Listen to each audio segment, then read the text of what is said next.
नमस्कार साथियों, आपका अपने YouTube चैनल में स्वागत है। आज हम सब इंस्पेक्टर का प्रीवियस क्वेश्चन पेपर देखेंगे, जिसमें हम आज HPGK का पोर्शन डिस्कस करेंगे। इसके साथ आज हम पहले प्रश्न की ओर रुख करते हैं। कौन सी नदी हिमाचल प्रदेश के सिरमौर जिले को दो बराबर भागों में बांटती है? आपके पास ऑप्शन है बाटा, आंध्रा, गिरी और यमुना। इसका सही उत्तर होगा ऑप्शन सी, गिरी नदी। ध्यान देना है, जिस प्रकार गिरी नदी सिरमौर को दो बराबर भागों में बांटती है, ठीक उसी प्रकार सतलुज नदी किन्नौर को दो भागों में बांटती है।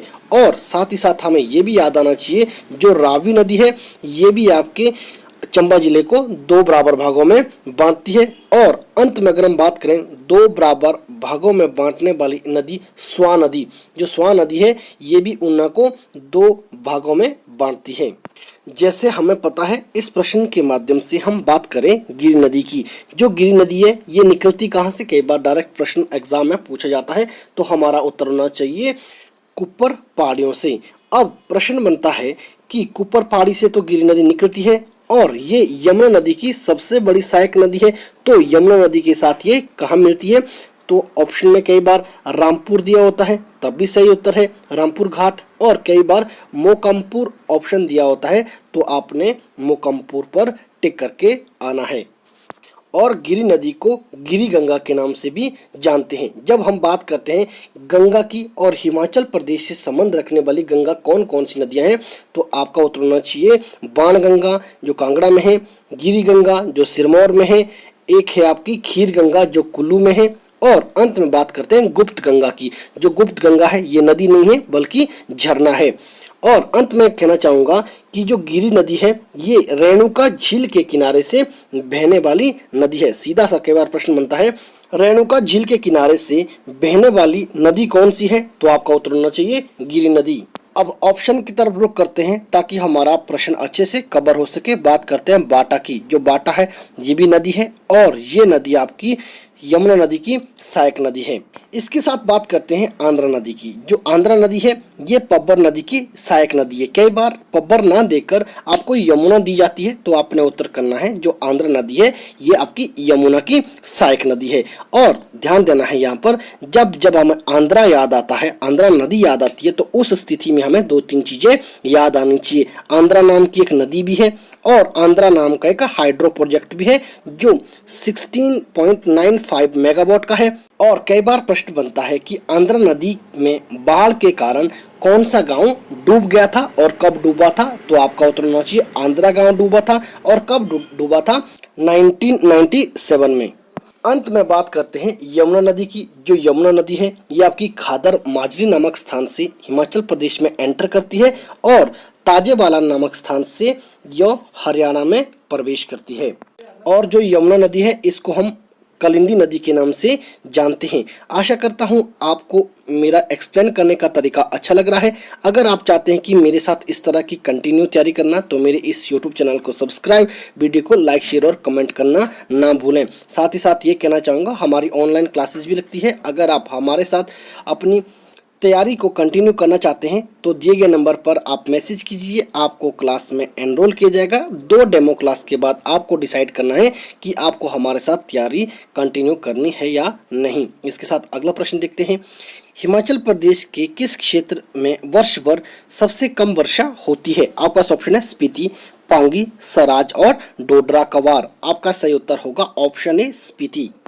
जैसे हम इस प्रश्न के माध्यम से समझ पा रहे हैं कि हिमाचल प्रदेश में सबसे कम वर्षा कहाँ होती है? स्पीति में होती है। अगर प्रश्न आपको अगले एग्जाम में ऐसा पूछा जाए कि सबसे अधिक वर्षा कहाँ होती है, तो आपका उत्तर होना चाहिए धर्मशाला में। ये तो बात हुई हिमाचल प्रदेश की। अगर ऐसा ही प्रश्न आपको आगे एग्जाम में पूछा जाए कि भारत में सबसे कम वर्षा कहाँ होती है, तो आपका उत्तर होना चाहिए लेह में। और अगर प्रश्न पूछे कि सबसे अधिक वर्षा कहाँ होती है भारत में, तो उस स्थिति में आपका उत्तर होना चाहिए मनसिनराम या चेरापूंजी।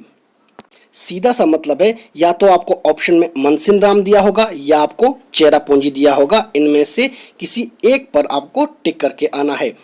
और जो मनसिनराम और चेरापूंजी है यह मेघालय में पड़ता है और मेघालय को बादलों का देश भी कहते हैं। अगर मैं यहाँ पर स्पीति के ऊपर थोड़ा सा और प्रकाश डालना चाहूँ और एग्जाम की दृष्टिकोण से जो मैं बताऊंगा बहुत महत्वपूर्ण है।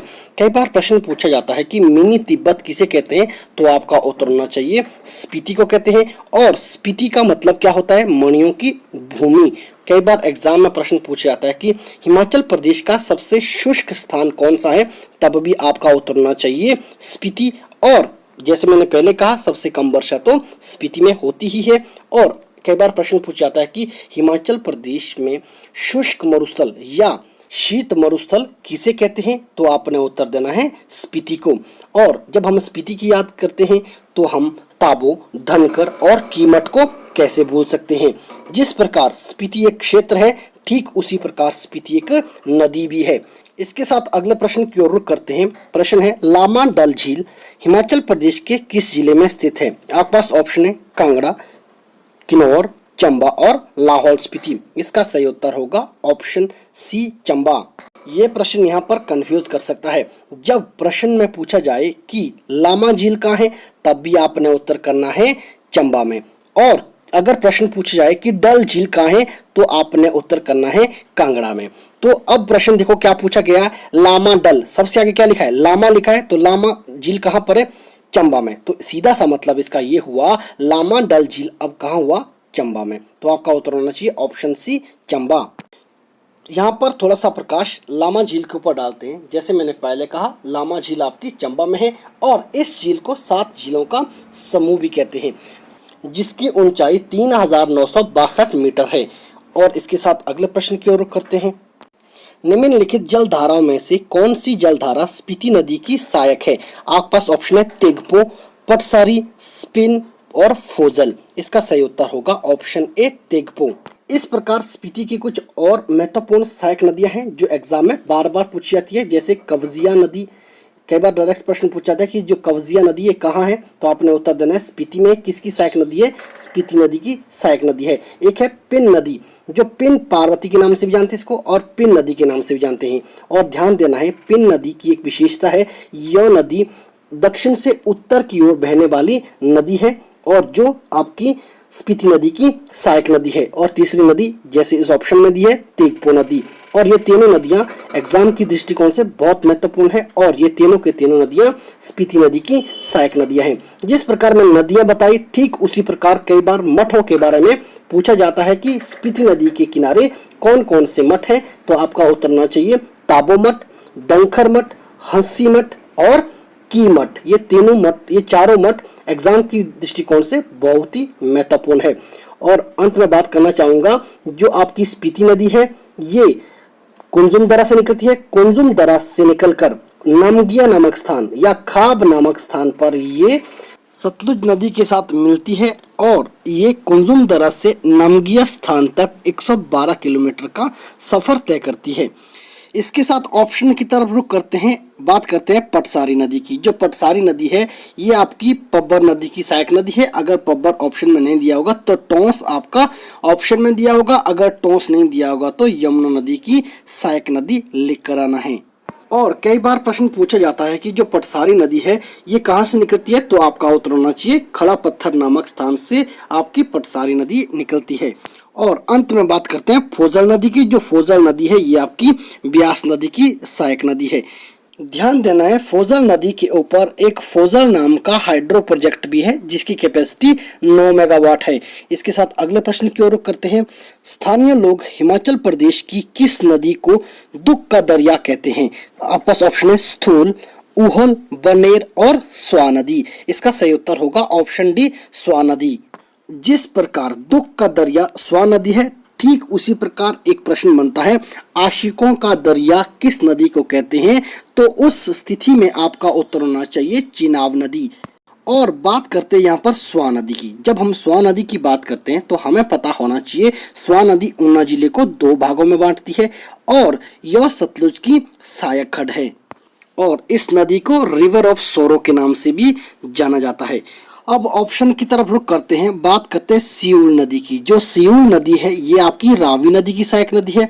कई बार प्रश्न बनता है कि जो बेरा और सियूल नदी है ये कहाँ पर स्थित है और किसकी सहायक नदियां हैं, तो आपने उत्तर देना है बेरा और सियूल दोनों नदियां ये चंबा जिले में है और रावी नदी की सहायक नदी है। और यहाँ पर हमें एक बात और पता होना चाहिए, बेरा सियूल आपस में कहाँ मिलती है, तो उत्तर होना चाहिए हिमगिरी के नजदीक क्षेत्री नामक गांव में। और इसके साथ बात करते हैं ऊहल नदी की। जो ऊहल नदी है ये मंडी में स्थित है और ब्यास नदी की सहायक नदी है। और जो ऊहल नदी है कई बार एग्जाम में पूछा जाता है कहाँ से निकलती है, तो आपका उत्तर होना चाहिए धौलाधार पर्वत श्रृंखला से। आपने मुझे कमेंट बॉक्स में बताना है कि ऊहल जो हाइड्रो प्रोजेक्ट है इसकी कितनी स्टेजेस हैं और उनकी कितनी कैपेसिटी है, ये भी आपने मुझे कमेंट बॉक्स में बताना है।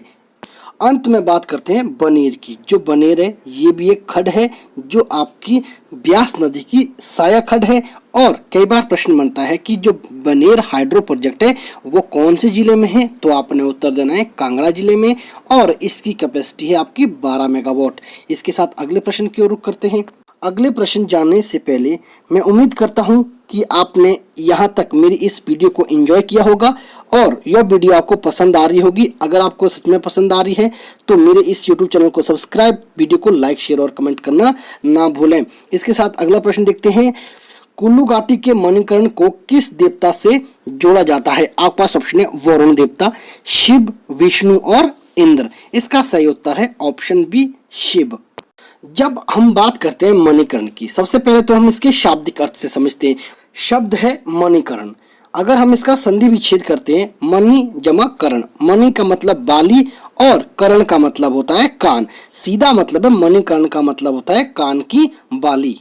अब आप सोच रहे होंगे कि इसका क्या मतलब है, तो ध्यान दीजिए। दंत कथा के अनुसार कहा जाता है कि माता पार्वती मणिकर्ण में एक कुंड में नहाने गई थी, वहां पर उनकी कान की बाली गुम हो गई या कान का रतन गुम हो गया। तो ये पीड़ा उन्होंने अपने पति परमेश्वर भगवान शिव को सुनाई। तो उसके बाद भगवान शिव उस कुंड के पास आए और उनको इतना गुस्सा आया, इतना क्रोध आया कि उस कुंड से हजारों बालियां बाहर आ गई। तो इससे हम पता चला कि मणिकर्ण का संबंध भगवान शिव और पार्वती से है। यहाँ पर ध्यान देना है, कई बार एग्जाम में पूछा जाता है कि मणिकर्ण का संबंध कितने धर्मों से है, तो आपने उत्तर देना है 2 धर्मों से, हिंदू धर्म और सिख धर्म। सीधा मतलब है सिख धर्म का यहाँ पर गुरुद्वारा है जो गुरु नानक देव के लिए समर्पित है। अगर हम बात करें हिंदू धर्म की, हिंदू धर्म के यहाँ पर 2 देवताओं के लिए समर्पित मंदिर है, एक शिव का मंदिर है, दूसरा आपका यहाँ पर राम का मंदिर है। और साथ ही साथ हमें पता होना चाहिए मणिकर्ण पार्वती नदी के किनारे में स्थित है। कई बार प्रश्न बनता है कि मणिकर्ण किस घाटी में आता है, तो आपने उत्तर देना है पार्वती घाटी में। इसके बारे में हमें इतना पता होना चाहिए, एग्जाम के दृष्टिकोण से महत्वपूर्ण है। इसके साथ अगला प्रश्न देखते हैं। निम्नलिखित में से कौन सा जलप्रपात हिमाचल प्रदेश के चंबा जिले में नहीं है? देखना प्रश्न क्या पूछ रहा है, नहीं है बोल रहा है, ठीक है ना। ऑप्शन है सतधारा, कोपरा, कलिका और धनेखा। जो धनेखा है इसको हम धनछो के नाम से भी जानते हैं, यहाँ पर कंफ्यूज नहीं होना है। इसका सही उत्तर होगा ऑप्शन बी कोपरा। तो इस प्रश्न से हम ये समझे कि जो चंबा में जो जलप्रपात है वो है सतधारा, कलिका और धनछो, बोले तो धनेखा। जैसे मैंने पहले बताया कि इसका सही उत्तर है कोपरा, बोले तो ऑप्शन बी। अब प्रश्न उठता है कि सर कोपरा जो जलप्रपात है ये कहाँ पर है, तो आपका उत्तर होना चाहिए कांगड़ा में। इसके साथ अगले प्रश्न की ओर रुख करते हैं। हिमाचल प्रदेश में सबसे बड़ा हिमनद कौन सा है? आपका ऑप्शन है दुदौन, मुकिला, बड़ा शिगड़ी और ब्यास कुंड। इसका सही उत्तर होगा ऑप्शन सी बड़ा शिगड़ी। अब प्रश्न बनता है जो बड़ा शिगड़ी है ये हिमाचल प्रदेश के कहां पर स्थित है, तो इसका सही उत्तर होगा लाहौल स्पीति के चंद्रा नामक घाटी में। तो जब हम बड़ा शिगड़ी की बात करते हैं तो हम छोटा शिगड़ी कैसे भूल सकते हैं, तो ध्यान देना है बड़ा शिगड़ी और छोटा शिगड़ी ये दोनों ग्लेशियर आपके लाहौल स्पीति के चंद्रा घाटी में है। तो मैं बार बार यहाँ पर चंद्रा घाटी का इस्तेमाल क्यों कर रहा हूँ, तो ध्यान से समझिए इस कहानी को। जो आपका बड़ा शिगड़ी ग्लेशियर था ये 1936 में आपदा आने के कारण टूट गया था और बड़ा शिगड़ी ग्लेशियर के टूटने के कारण एक झील का निर्माण हुआ था। उस झील को हम चंद्रताल झील के नाम से जानते हैं। अगर मैं यहाँ पर चंद्रताल झील के बारे में थोड़ा सा प्रकाश डालूं तो हमें पता होना चाहिए चंद्रताल झील को मून लेक के नाम से भी जानते हैं। साथ ही साथ हमें ये भी पता होना चाहिए चंद्रताल झील को लोहित्य सरोवर के नाम से जानते हैं। और प्रश्न बनता है लोहित्य सरोवर इसको किसने नाम दिया, तो आपका उत्तर होना चाहिए हयून तसांग ने। किसने दिया था? हयून तसांग ने। और इस झील को 7 सरोवरों का झील भी कहते हैं। और हमें पता होना चाहिए जब जब हमारे दिमाग में चंद्रताल शब्द आता है तो हमें पता होना चाहिए चंद्रा नाम का एक ग्लेशियर है, चंद्रा नाम का एक घाटी है और चंद्रा नाम की एक झील है। साथ ही साथ हमें ये भी पता होना चाहिए चंद्रताल जो झील है इसके नाम की एक डाक टिकट भी बनी है जो हिमाचल प्रदेश में एकमात्र झील है। और प्रश्न बनता है कि कितने रुपए की डाक टिकट बनी है, तो आपका उत्तर होना चाहिए 5 रुपए की डाक टिकट। साथ ही साथ हमें ये भी पता होना चाहिए चंद्रा घाटी को वहां की स्थानीय भाषा में, सीधा मतलब लाहौल की स्थानीय भाषा में रंगोली के नाम से जानते हैं। इसके साथ ऑप्शन की तरफ रुख करते हैं ताकि हमारा प्रश्न अच्छे से कवर हो सके। बात करते हैं मुकिला ग्लेशियर की। जो मुकिला ग्लेशियर है ये भी आपका लाहौल स्पीति में है। और इसके साथ अगर हम बात करते हैं दुधौन ग्लेशियर और ब्यासकुंड ग्लेशियर की, ये दोनों ग्लेशियर आपके कुल्लू जिले में पड़ते हैं। कई बार प्रश्न पूछा जाता है कि दुधौन ग्लेशियर और पार्वती ग्लेशियर कहाँ पर स्थित है, तो आपका उत्तर होना चाहिए कुल्लू जिले में। और इन दोनों ग्लेशियर की जो लंबाई है ये आपकी 15 किलोमीटर आंकी गई है। और कई बार प्रश्न पूछा जाता है कि जो बड़ा शिकड़ी ग्लेशियर है इसकी लंबाई कितनी है, तो अगर ऑप्शन में आपके पास 25 किलोमीटर आए तो उत्तर आपका 25 किलोमीटर होगा। अगर 25 ना देकर आप पास 27 किलोमीटर ऑप्शन में दिया है तो आपका उत्तर होना चाहिए 27 किलोमीटर। इसके साथ बात करते हैं अगले प्रश्न की। चोलांग चोटी हिमाचल प्रदेश के किस जिले में स्थित है? बात की जा रही है चोलांग चोटी की। आपके पास ऑप्शन है सिरमौर, कुल्लू, शिमला और कांगड़ा। इसका सही उत्तर होगा ऑप्शन डी कांगड़ा। कुछ लोग यहाँ पर उत्तर दे रहे होंगे शिमला, तो ध्यान दीजिए वो चोलांग चोटी नहीं है, वो चांसल चोटी है। जो चांसल चोटी है वो शिमला की सबसे ऊंची चोटी है। और अगर हम बात करते हैं चोलांग चोटी की, ये कांगड़ा में स्थित है। पर कई बार प्रश्न पूछा जाता है इस चोटी की ऊंचाई कितनी है, तो आपका उत्तर होना चाहिए 3270 मीटर। अब बात करते हैं चांसल चोटी की। जो चांसल चोटी है यो शिमला की सबसे ऊंची चोटी है जिसकी ऊंचाई है 4520 मीटर। तो जैसे मैंने अभी बताया कि शिमला की सबसे ऊंची चोटी तो चांसल चोटी है। अब आपके दिमाग में प्रश्न उठ रहा होगा कि कांगड़ा की सबसे ऊंची चोटी कौन सी है, तो आपका उत्तर होना चाहिए हनुमान टिब्बा और इसकी ऊंचाई कितनी है 4860 मीटर। अब बात करते हैं सिरमौर की। सिरमौर की सबसे ऊंची चोटी का नाम है चूड़दार जिसकी ऊंचाई है 3647 मीटर। और अंत में बात करते हैं कुल्लू जिले की। जो कुल्लू जिले की सबसे ऊंची चोटी है उसका नाम है डीबी बोकरी और डीबी बोकरी की जो ऊंचाई है वो है 6400 मीटर। इस प्रकार हमें इस प्रश्न के बारे में इतना पता होना चाहिए, एग्जाम की दृष्टिकोण से महत्वपूर्ण है। इसके साथ अगले प्रश्न की ओर रुख करते हैं। कांगड़ा और चंबा को कौन सा दर्रा जोड़ता है? आपके पास ऑप्शन है बारू, दराटी, कलीचो, तामसार। इसका सही उत्तर होगा ऑप्शन ए बारू दर्रा। अब यहाँ पर समझने वाली बात है कि जो बारू दर्रा है ये कौन से क्षेत्र में चंबा को टच करता है। सीधा सा मतलब है कांगड़ा का धर्मशाला जो क्षेत्र है वहां से ये चंबा को अलग करता है। तो ध्यान दीजिए बारू दर्रा तो हो गया कांगड़ा और चंबा के बीच में। अब ऑप्शन की तरफ रुख करते हैं ताकि हमारा जो टॉपिक है ये अच्छे से क्लियर हो सके। अब बात करते हैं दराटी दर्रा की। जो दराटी दर्रा है ये चंबा और पांगी के बीच में स्थित है। और इसके साथ बात करते हैं कालीचो दर्रा की। जो कालीचो दर्रा है ये लाहौल और भरमौर के अंतर्गत आता है। और अंत में बात करते हैं तामसार दर्रा की। जो तामसार दर्रा है यह कांगड़ा में पड़ता है और इसकी ऊंचाई कई बार पूछी जाती है, इसकी ऊंचाई 4572 मीटर है। इस प्रकार हमें इस प्रश्न के बारे में इतना पता होना चाहिए, एग्जाम की दृष्टिकोण से महत्वपूर्ण है। आशा करता हूं कि आपने मेरे इस वीडियो को यहाँ तक एंजॉय किया होगा, अभी तक मेरा चैनल सब्सक्राइब भी कर दिया होगा। और एक बात फिर कहना चाहूँगा, जैसे आपने देखा कि सब इंस्पेक्टर में जितने भी प्रश्न पूछे गए हैं ये हिमाचल प्रदेश की ज्योग्राफी से पूछे हैं। और आपकी जानकारी के लिए बता दूं, हिमाचल प्रदेश की ज्योग्राफी का हमारा पूरा टॉपिक कंप्लीट हो गया है। आप हमारे ज्योग्राफी के कोर्स को बहुत कम फीस में परचेज कर सकते हैं।